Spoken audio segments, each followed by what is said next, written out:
Hello guys, এখন আমাদের মাঝে আমরা অনেকদিন প্রোগ্রামে আসছি। তো এই যে পুষ্কুনি, এখানে কে মানে ডিগবাজি খাইতে পারে, মানে পোলট্রি খাইতে পারে সেটা দেখবো কে ভালো করতে পারে। তো এই তারা প্রস্তুত, রেডি 1 2 3।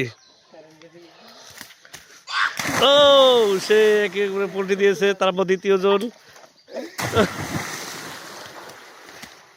আইও সুন্দর। তো গাছ পরিবেশটা অনেক সুন্দর, তাই না?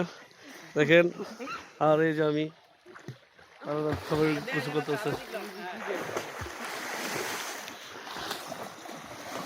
কি অবস্থা, আপনাদের অনুভূতি কি?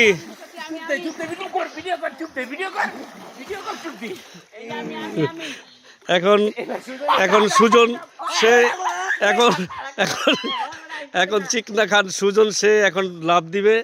দেখেন সে কি করে জানি না, সে পোল্ট্রি দিতে পারে কিনা। গাইছে সে আস্তে আস্তে। এটা কি করলো, এটা কি করলো, এটা কি করলো? ভাই আমার বড় ভাই এখন লাভ দিচ্ছে। এখন জানি না পারি কিনা। অনেক বছর পর, প্রায় 10 বছর পর পুকুরে নামবো। হ্যাঁ রেডি। কলা গাছ রেডি, কলা গাছ রেডি। সেই সেই সেই বাড়ি কাটি গেছে রে, বাড়ি পুরা কাটি গেছে। আমার নৌকাটাই ভালো হয়েছে। এই লুবি তুমি সাথে পারি না।